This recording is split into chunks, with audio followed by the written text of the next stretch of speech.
స్నేహితులారా, శ్రద్ధగా వినండి. మీరెప్పుడైనా లోతుగా ఆలోచించారా? ఒకవేళ మీ మనసు పూర్తిగా మీ అదుపులో ఉంటే మీ జీవితం ఎలా మారిపోతుంది? ఒక్కసారి ఊహించుకోండి. మీరు మీ మనసుతో ఇప్పుడు శాంతించు అని చెప్పగానే అది ఎటువంటి సాకులు చెప్పకుండా, మారు మాట్లాడకుండా తక్షణమే ప్రశాంతంగా మారిపోతే, మీరు ఏకాగ్రత వహించు అని ఆదేశించగానే మీ మనసు అటూ ఇటూ పరిగెత్తకుండా అర్జునుడి బాణంలా నేరుగా మీ లక్ష్యంపైమే దృష్టి సారిస్తే, ఇదేదో అద్భుతం కాదు, ఇదొక కల కాదు, ఇదొక కళ. ఈరోజు మనం ఆ కళ తాలూకు రహస్యాన్ని ఛేదించబోతున్నాం. తన మనసును జయించినవాడు ఈ మొత్తం విశ్వాన్ని జయించినట్లే అని పెద్దలు ఎందుకన్నారు?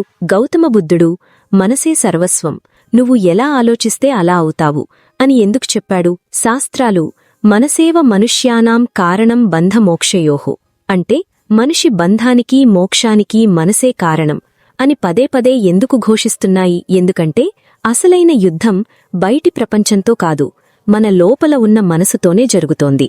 ఈ అంతర్యుద్ధంలో గెలిచినవాడికి బయటి ప్రపంచంలో ఏదీ కష్టం కాదు. ఇప్పుడు ఆలోచించండి, ఈరోజు మీతో ఏం జరుగుతోంది? మీరు ఏదైనా ముఖ్యమైన పని చేయడానికి కూర్చుంటారు. హఠాత్తుగా మనసు ఎప్పుడో జరిగిన గొడవను గుర్తుచేస్తుంది, లేదా భవిష్యత్తు గురించి ఏదో భయం, ఆందోళన, ఇంకా జరగని విషయాల గురించి పశ్చాత్తాపం మొదలవుతుంది. మీ మనసు మీకు వ్యతిరేకంగా పనిచేస్తోంది. మీరు ఏకాగ్రతగా ఉండాలనుకున్నప్పుడు అది మిమ్మల్ని దారి మళ్లిస్తోంది.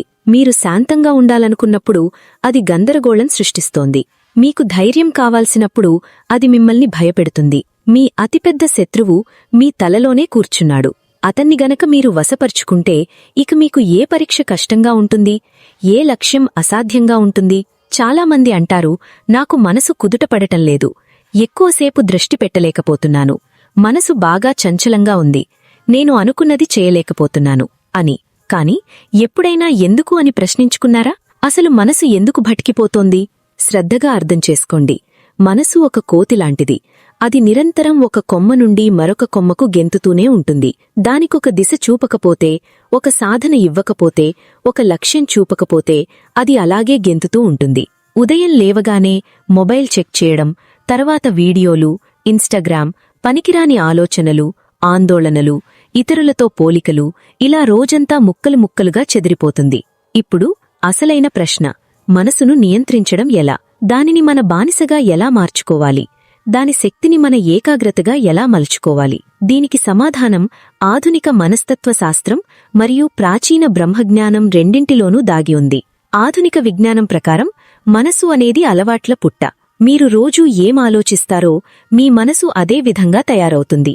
మీరు ఎలాంటి ఆలోచనలను పునరావృతం చేస్తారో అవే దారులు మీ మెదడులో బలంగా ఏర్పడతాయి. మనసు ఆ దారుల్లోనే పరిగెత్తడం మొదలుపెడుతుంది. క్రమంగా అదే మీ సహజ ఆలోచనా విధానంగా మారుతుంది. ఉదాహరణకు, మీరు ప్రతిరోజూ ఉదయం లేవగానే ఆందోళన పడితే మీ మనసు ఆ అలవాటుకు బానిసవుతుంది. గుర్తుంచుకోండి, మనసు ఒక సాధనం మాత్రమే, యజమాని మీరు. మీరు యజమానిగా మారనంతకాలం మనసు మిమ్మల్ని వాడుకుంటూనే ఉంటుంది. మీరు ఏకాగ్రత కోరుకుంటే మీ మనసును చెదిరిపోకుండా కాపాడుకోవాలి. మీ దృష్టి లక్ష్యంపై నిలిచి ఉండారంటే మీ మనసుకు శిక్షణ ఇవ్వాలి.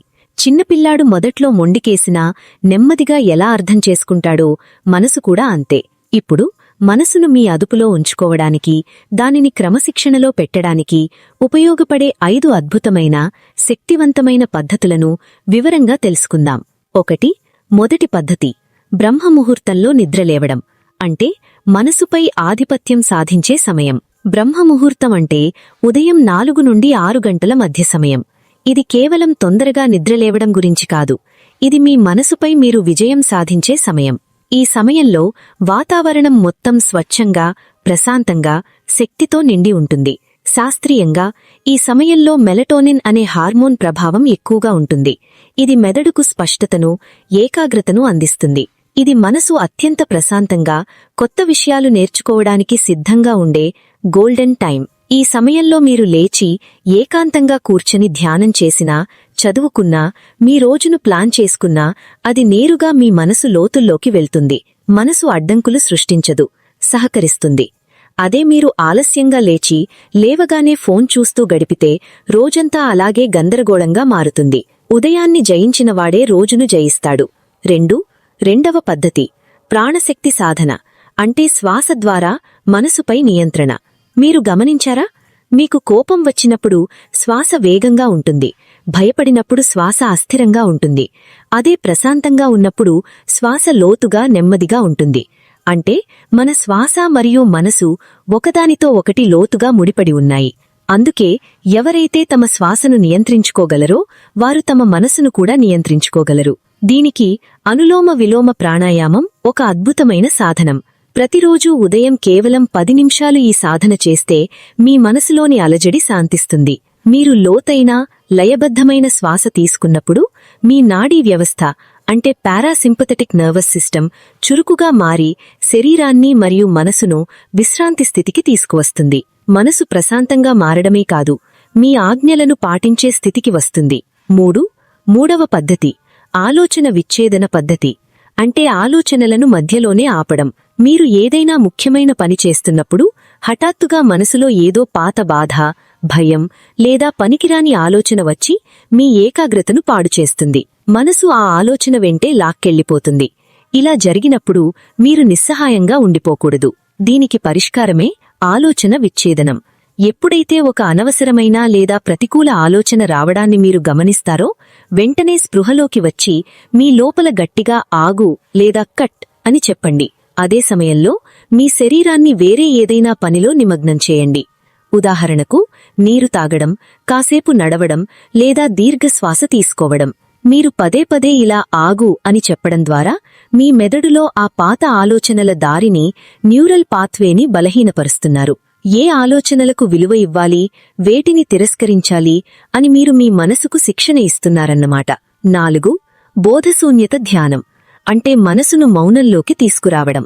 మన లోపల ఎప్పుడూ ఒక గొంతు వినిపిస్తూనే ఉంటుంది. రోజంతా మనతో మనమే మాట్లాడుకుంటూ ఉంటాము. భయాలు, ఆందోళనలు, పశ్చాత్తాపాలు, ఈ నిరంతర ఆలోచనల తుఫానే మన అలసటకు, ఏకాగ్రత లోపానికి అసలు కారణం. ఈ తుఫానును శాంతపరిచే నిశ్శబ్దమే బోధశూన్యత ధ్యానం. ఏం చేయాలి? ప్రతిరోజూ 15 నిమిషాలు ఏకాంతంగా కూర్చుని కళ్ళు మూసుకోండి. ఆలోచనలను ఆపడానికి ప్రయత్నించవద్దు. ఎందుకంటే మీరు ఎంత ఆపడానికి ప్రయత్నిస్తారో అవి అంత మొండిగా వస్తాయి. వాటిని రానివ్వండి, పోనివ్వండి.